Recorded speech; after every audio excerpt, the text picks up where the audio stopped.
Hello and welcome to another Supplier Diversity and Small Business Economic Impact Report. I am your host, Jamie White, and today we will be discussing the news that has impacted the industry for this week.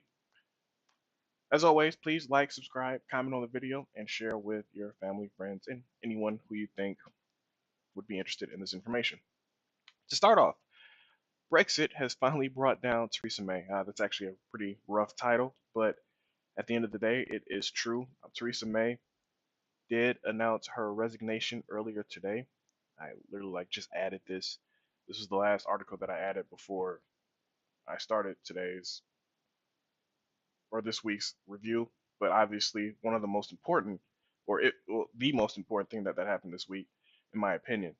Now, for those who have been following the report, you know that we've been discussing Brexit a multitude of times. I'm pretty sure that you're aware of what's kind of going on there. Maybe not the details, but you are aware that a few years ago, the United Kingdom voted to end their relationship with the European Union and to kind of go solo in that endeavor. Since then, it's pretty much all gone downhill from there when it comes to the United Kingdom. Theresa May was elected to kind of stabilize everything and negotiate the deal. And she has, I mean, for lack of a better word, failed in every regard. Every strategy that she has put forth over the past couple of years have just been shot down by her allies and her enemies within the political spectrum, if you will, of the United Kingdom. So today she announced that she will be stepping down after a successor has been selected June 10th. So there isn't really any new news that kind of goes on. It shows her speech here, as you can see. It just kind of talks about, today she says she's going to resign. Then it just kind of goes through the last couple of years and some of the things that she just couldn't get right. The interesting thing about this is obviously where does the United Kingdom and all of the world move forward from this? The the deal has been extended, excuse me, to October of 2019.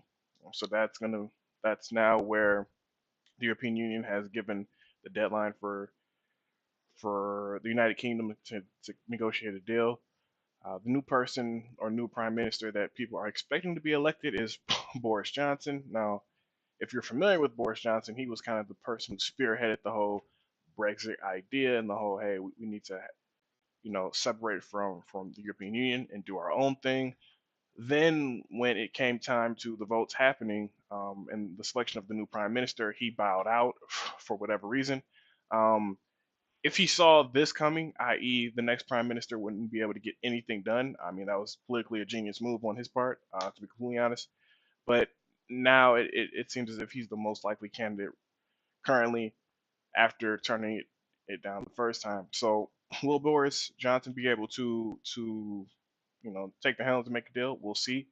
Uh, there's a lot of different ways that the Brexit deal can go down. There are some people who are in favor of a kind of no Brexit deal, so just separating from the European Union without a deal and just make one later.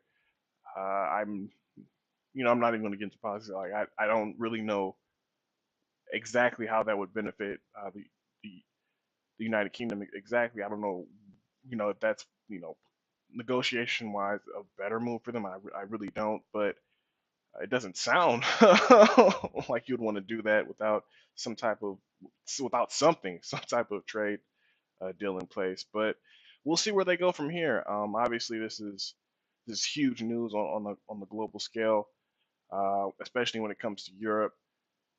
So we'll see what happens with that. I was looking somewhere where they said that this deal can affect about 12% of the trade, I guess, economy when it comes to the United Kingdom. So this is definitely important and definitely something that we need to report on from there. So if you're doing business in the UK or with UK companies and they're getting their materials from Europe, this is definitely something to keep in mind. Next up, small business optimism up 1.7 points in April, survey says. So I'm not going to go too in depth on this, but it's honestly it's the same old, which is a good thing. We're seeing a bounce back from the first quarter, where obviously since the government shutdown happened in America, optimism was a little bit down. So now it's kind of ramping back up. Uh, you know, basically the whole article just talks about the key areas in which Small businesses are showing optimism, such as um, uh, revenues hitting new highs in the first quarter and things of that nature. So what we're still seeing is a strong economy. Many small business owners perceive that is going to continue into the near future, and that's a good sign. Now that leads me to the next part, which is the economy is strong and inflation is low. That's what worries the Fed. So this is a really interesting article, and I would suggest or to anyone who's watching this to definitely check this out, because basically what it's saying is that uh, usually what happens from what is it 1959 to 2009, I think it says in here. Uh, uh, from the 1950s to 2009, usually what happens with the economy is when you have low unemployment, wages will usually increase to a certain percentage. So low employment and the GDP is growing consistently at around that 3% area, which is kind of where we're at. You would see wages increase. You would also see people start to raise their prices slightly when it comes to businesses and whatnot.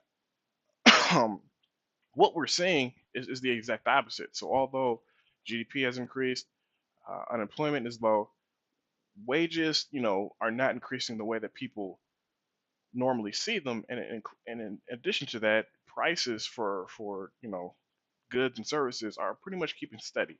So because of that, inflation is continuing to be low, which is a concern. Now is a concern for the Federal Reserve, because what their objective is to basically increase wages, right? So that way, more money people have, the more money they can spend, right? What we're seeing is that we're essentially seeing the same amount of spend that's going out here, and the same amount of basically of wages that aren't increasing the way that they should. The reason why this is really big is because um, basically what the Federal Reserve is inferring is that we're seeing more Americans kind of save their money, which obviously that makes perfect sense, right? Ever since the 2008 2009 recession, people got hit in a really rough way. A lot of that had to do with not enough savings, so people are being extra, I guess, conservative when it comes to spending their money nowadays, and they're saving it a lot.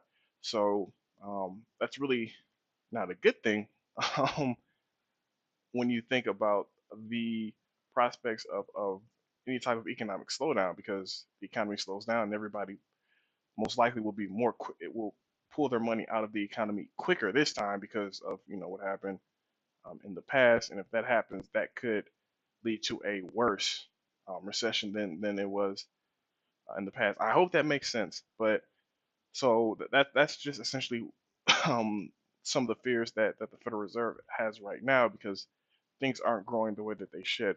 I've always, and for the followers of this podcast, that I've continually said that I really want to see, would like to see it separated out between, like, large companies and kind of how they're doing versus small businesses, and are they really growing the way that this 3.2% is making people believe when it comes to our economy? Because I'm a little skeptical that it's a large chunk of it would be the bigger businesses.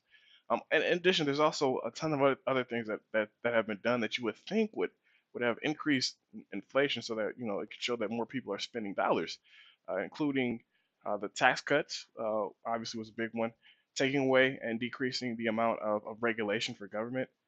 So people, are a lot of more. They're getting you would It's perceived that they're getting more money, and there's more opportunity to do things with that. But for whatever reason, it's not going the way that people usually see that. So, suffice to say, there's a lot of questions about that, and kind of how to move forward with that. Um, but that's kind of one of the things that the Federal Reserve is watching out for and trying to figure out what's going on, which that obviously something that they should be doing. Um, all right. Lastly, sorry, I can't believe it. 3 articles took me almost 10 minutes to explain. That's crazy. So next up, lastly, Supplier IO has acquired CVM Solutions. Now, if you're in the supplier diversity space, usually I don't go, really in depth when it comes to partnerships and purchasings, but within supplier diversity, technology, I definitely want to talk about this because this is huge if you're not in the industry. And it kind of says it all in this last sentence or second to last sentence of the first paragraph. When combined, the entity, so Supplier IO and CVM Solutions, will serve over 65% of Fortune 500 companies. So basically, we now have a huge leader in the industry with this purchase. And what this means is now Supplier IO has positioned themselves to really do a lot when it comes to technology solutions within Supplier IO. So I mean within Supplier Diversity. So that can fundamentally change a lot of how supplier diversity works when it comes to how small businesses and diverse suppliers do business with corporations.